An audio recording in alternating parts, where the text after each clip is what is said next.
In this video, I want to walk you through the steps of doing this reciprocity exercise. It seems so straightforward, and yet when you get into it, it helps to have a way of thinking it through step by step. So I'm going to be using this D810. It's a little different camera than you have, and I'm going to use an 85mm lens. Now, you may have a 18 to 55mm lens, and I think a lot of you have those zoom lenses. So if that's what you have, go ahead and put it on 55 because of the different kind of camera. That's going to be really comparable to what I'm using. Now, the next thing you want to do is you want to check and see what apertures you have available on that lens. Now, aperture is a function of the lens. It's not a function of the camera. Different lenses have different aperture capabilities. So the way to check this, I'm just going to go here, and there's my aperture, and you can see it could go all the way down on this lens to f1.8, which is a very wide aperture, and it can go all the way up to f16. Now, your 55mm lens should go a little higher than that. It probably won't go as low, but that's okay. It doesn't matter. Just whatever you have on your camera, that's what you're going to use. Now, remember, you're going to use the whole apertures. So I'm at f16 right now. That is a whole aperture. Check your list. And I'm going to go from f16 to the next whole stop. All I have to do is to just click 3 times. 1, 2, 3. Because my camera is set up in third stops, and so is yours, 3 clicks is a whole stop. So that takes us to F11. So that's 2 stops that we have. I'm going to do it again to F8. That's 3. 5, 6 is 4. 4 is 5. 2, 8 is 6. 2 is 7. Now I can go 1 beyond that, but 2 is a whole stop. So I have 7 stops on this particular lens, and 7 whole stops, that is. And so that's how many photographs I'm going to make. Now remember, I asked you to start at F8. Oop, there we go. Let's go up to F8.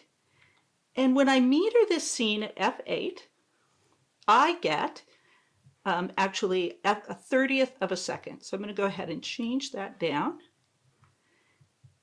It's going to look a little different on here. And actually, let me just change the ISO back down to 400. So it's going to give me a 30th of a second at f8. Now it's going to be a little bit off, but I want to stick with that whole shutter speed. So 30 is a whole shutter speed. It's the closest one to the correct exposure. I'm going to photograph this pine cone in my studio. It's going to be super messy. And I'm just going to go ahead and take this series and re-meter and redo it and show you how that works. So this is going to be at f8 at a 30th of a second. And that's that photograph. Then I'm going to change my aperture and my shutter. Now remember, for reciprocity, we're changing both. Not one, but both. Because if we change one, we're going to under or overexpose. We have to balance them out. So I'm going to go from here to f11. And I click 3 times. So once I'm at F11, that means that my shutter speed needs to change to a 15th of a second. And you can see that's exactly the same. I take another picture there, and you can see that the exposure is the same, but the picture's looking a little different. Now I'm going to go back, or I'm going to go up again. I'm going to go 1, 2, 3 to F16, which means I need to do 1, 2, 3 to an 1/8 of a second. That's pretty slow, so hopefully I can hold this really steady. And there's that photograph. Now, I'm going to go the other direction. I'm going to go all the way back. Whoops. I'm going to go all the way back to F8 because I want to go the other way. So let's go to F8. And remember, we were at a 30th of a second. And you can write this down. I'll show you the chart at the end of how to keep track of this. So F8 at a 30th of a second. I'm going to change my aperture again, but I'm going to go the other way. Oops. Let's try the other way. 1, 2, 3. That takes us to 5, 6, which means we have to do 1, 2, 3 and go to a 60th of a second. We'll take that picture. Then we have one, oops, wrong way again. 1, 2, 3. And then we have to go 1, 2, 3. So notice I'm opening up my aperture and making my shutter speed faster. Oops, and I took 2 there, but I'll just show you the 1. And then I'm going to go one more time. It's actually going to be 2 more times. And then I go to 250. And notice I'm clicking 3 times with each one. And then one more time. 1, 2, 3 goes to F2.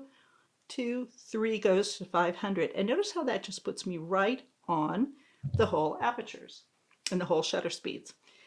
Take that last one, and that's what that one looks like.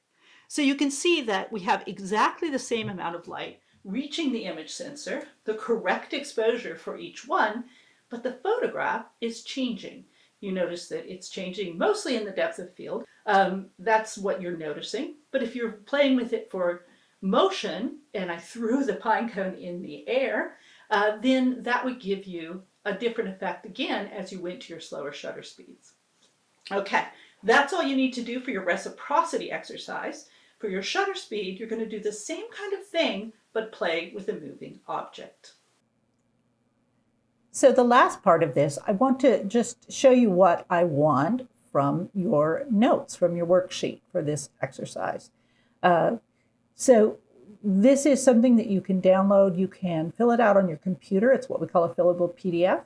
If you prefer, you could print it out and scribble on it in pencil and take a picture of it with your smartphone or your camera, either one. But just be sure you export it as a JPEG if you do that. So this will fit pretty closely with what we did.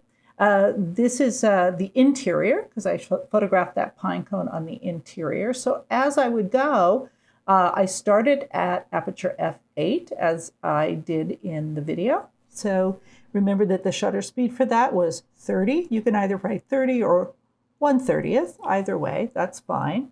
And I could just make a note that this is a pine cone. And I could also put, might not hurt, because I didn't put a place for it, 400 ISO. And of course, you're not going to change your ISO as you go along. Then we did F11. And remember, when we went to F11, we had to drop down a stop. So we went to 115. That's the same thing. So we'll just leave that be. We went to F16, and we had to go to 1.8. So you can see these are the whole shutter speeds and the whole stops. Now, we didn't have F22 or F32, so I'm just going to put NA. But then we went back to F8. We metered back from F8 at 1/30th, so we went to 160. And again, you can write that down as you go. Might be easiest, or you can do it after the fact. But it's probably easiest to do it as you go. Then we did F4. And if you make a mistake and you take the wrong photograph, remember that just take the correct one, and then that's the one you're going to submit. But do check it. So the next one was F4 at 125, right? So notice the pattern here. As we open up the aperture, the shutter speed gets faster.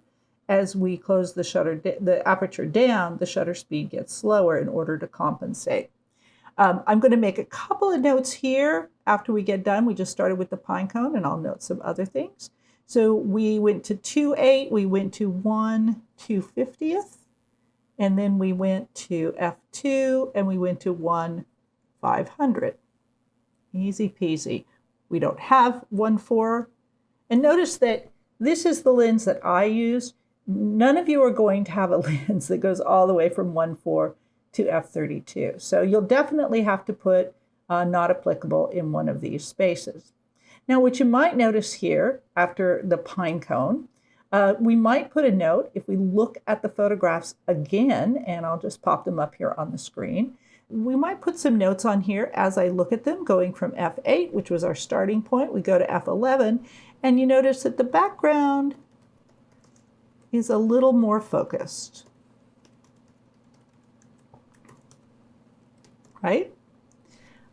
We go to F16, and it's a little bit more focused again. or I should say even more focused, right? You can see that? Now, as we go the other direction, and you might notice because it'll be quite a contrast. We skip over these because we don't have them. But when we go back to 5/6, all of a sudden the background is a little blurry, right? The pine cone stays focused. Be sure that if you're doing this, whatever subject you have, stay focused on that subject for every single photograph. If you change your focus, you're going to change the way that the photograph is operating. So we want apples to apples. So at 5/6, the background's a bit blurry, more blurry, even more blurry,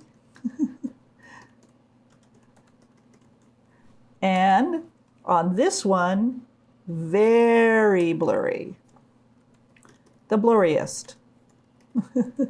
And that's fine. Notes like these are really helpful because that's exactly what I want you to be noticing. And of course, with the ones that are NA, we don't say anything at all.